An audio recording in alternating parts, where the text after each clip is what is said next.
Doesn't it seem that society is at a tipping point? People seem so divided over issues, say one wrong word, and the cancel culture mob comes for you. But is the radical left really a mob? How do Canadians identify when it comes to the political correct topics du jour?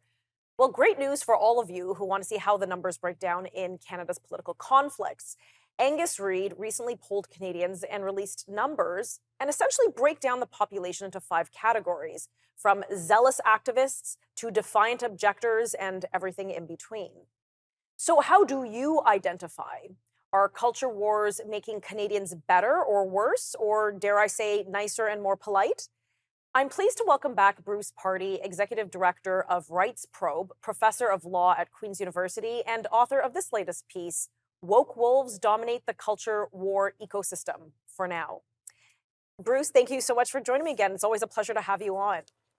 Thanks for having me, Tanya. Always good to be with you. Okay, so I was fascinated to read your latest column or a recent column of yours, and it's based upon, again, this Angus Reid poll. Could you walk us through some of the findings of that poll? Sure. Yes. So the Angus Reid Institute released this study and suggests that on culture war issues, there are factions in Canada. Basically, they divided people into five factions, as you mentioned: the zealous activists, quiet accommodators, the conflicted middle, frustrated skeptics, and defiant objectors. Those are the five groups, and the numbers vary a little bit, but each of those five is sort of roughly a fifth of the Canadian population. The zealous activists, for example, are 17%, and so I thought it would be interesting to play with it a little bit. And it's a very serious subject, but to have a bit of fun and to suggest that these five groups can be thought of as different kinds of animals in the animal kingdom, right? So you have these 17% of zealous activists. I think of those as wolves. This is the wolf pack. This is the Hmm. woke mob, right? They travel in packs.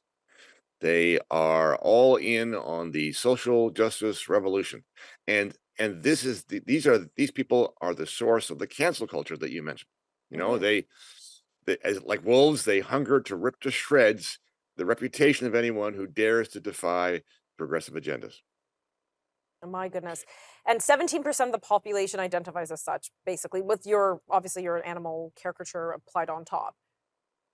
That's right. That's right. And then you can go on to the next group who are also into cancel culture, and they're also into wokeism and so on, but not in the same way as the wolves. These are the sheep, and according to Angus Reid, the sheep are just over a quarter of the Canadian population. Now, the difference between wolves and sheep is that the sheep are just going along. I mean, Right. they're doing what they're told, and unlike the wolves, who are the ones that are really pushing things, the sheep are on board. I mean, they want to belong.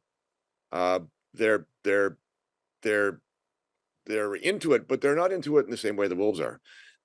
Some of the sheep don't understand social justice ideology beyond catchphrases and knee-jerk reactions. Now they know those very well, but it's the wolves that are driving it. The sheep can often be found in positions of authority. I mean, the Right. sheep include, you know, public school principals and CEOs and even premiers who are pushing the thing, but they're pushing that out of their own interests. They want to try and maintain their own status, and they just doing what they think is required of them to stay out of trouble, to preserve their status, and to mouth the correct attitudes. And they're following the wolves.